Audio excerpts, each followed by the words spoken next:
Coming up on HDMI Test Bench, we use a variety of tools, including Meridio's 8K Fox and Hound test kit to test out these cables. These are AudioQuest's ThunderBird 48 HDMI cables.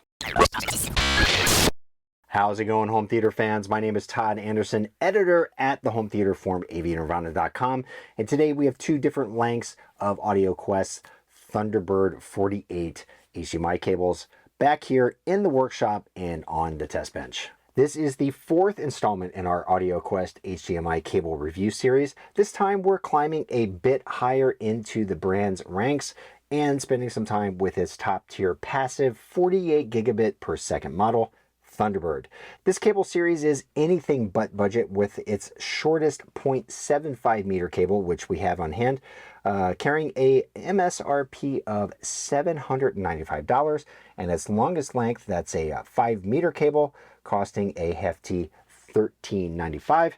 Our 3 meter sample, that's the second sample we have on hand, retails for $1,195. If you haven't watched our HDMI test bench primer video for AudioQuest and would like to have a better understanding of its entire range of cables and how the ThunderBird fits in, hit pause and look for a link down in the description below. These cables are sold through a variety of dealers and online retailers. I've dropped links to Amazon.com right down in the description below.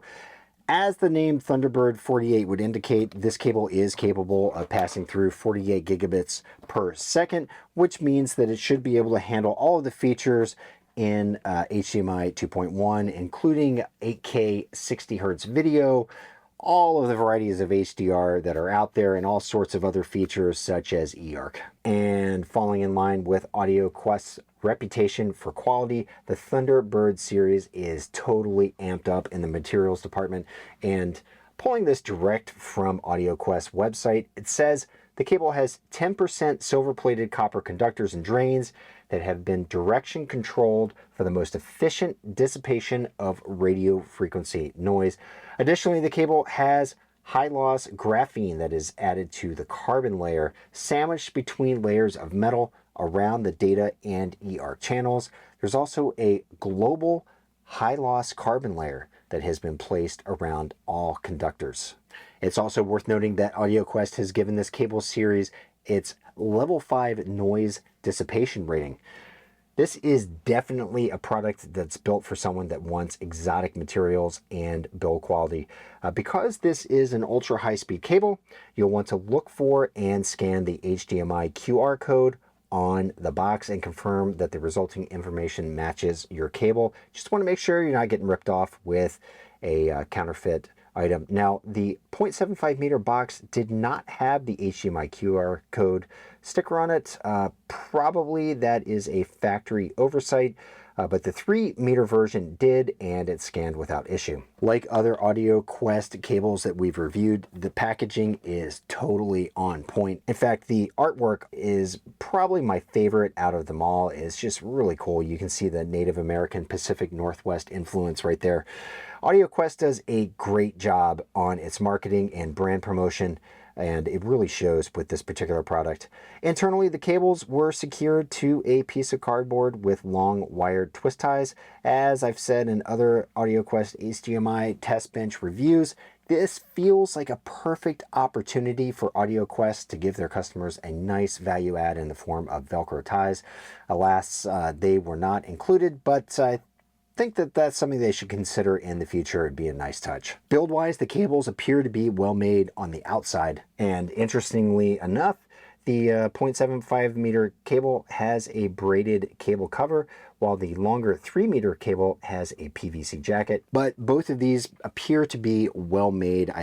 High quality materials, and they look like they'd be resistant to heavy scratches and dents and things of that nature.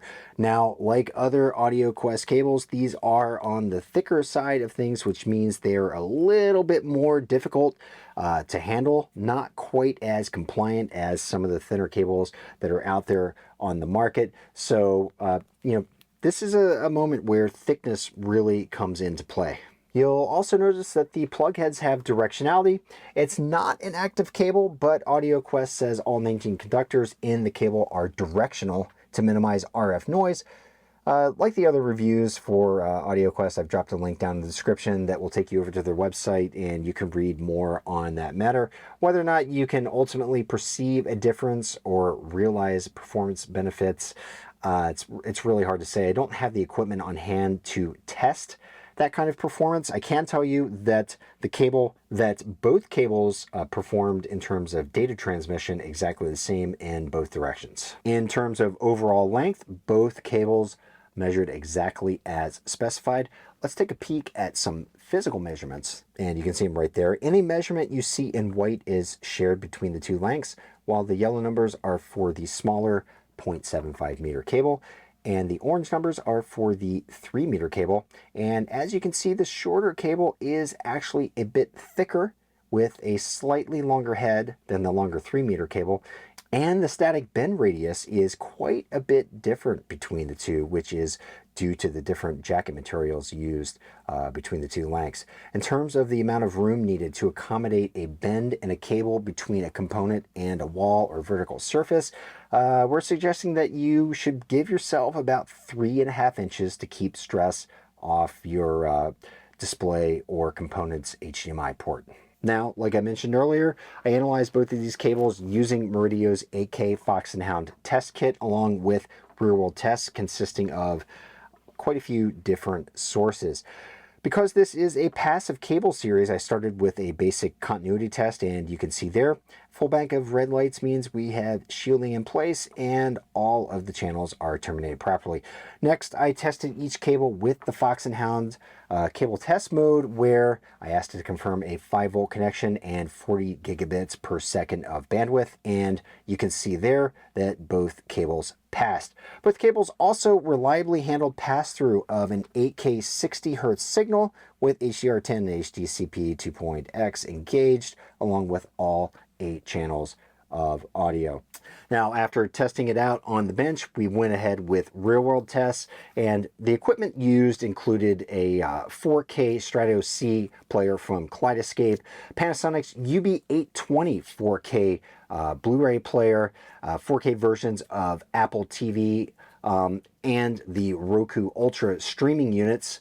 And we also tested lag visually with a Nintendo Switch, and I can tell you right now, I could not perceive any lag being present. And you can see right there a connection with the Panasonic UB820 playing a 4K version of the film Gemini Man, which is a 4K 60 Hz film, and there were no issues pushing that signal through to a JVC NZ8 projector. In addition, it's worth noting that these cables also passed hot plugging scenarios with all 5 sources. So the verdict, well, from a performance perspective, these get the HDMI test bench stamp of approval. These are really well made. They do exactly what they're supposed to do. These are definitely cables, though, because of their high cost. I mean, this right here, this is a 0.75 meter cable that costs basically $800. These are cables that are made for enthusiasts that are looking for, high level materials that may add some sort of performance benefit. Whether or not that benefit is measurable or not, this is the kind of cable that is going to cater to that kind of enthusiast. So if you're that kind of person that just loves to have super exotic materials, these are definitely the cables for you. All right, folks, that's all I have for you right now. If you'd like to watch our other AudioQuest HDMI test bench reviews, there are links right down in the description below. Aside from that, we'll see you next time on HDMI Test Bench.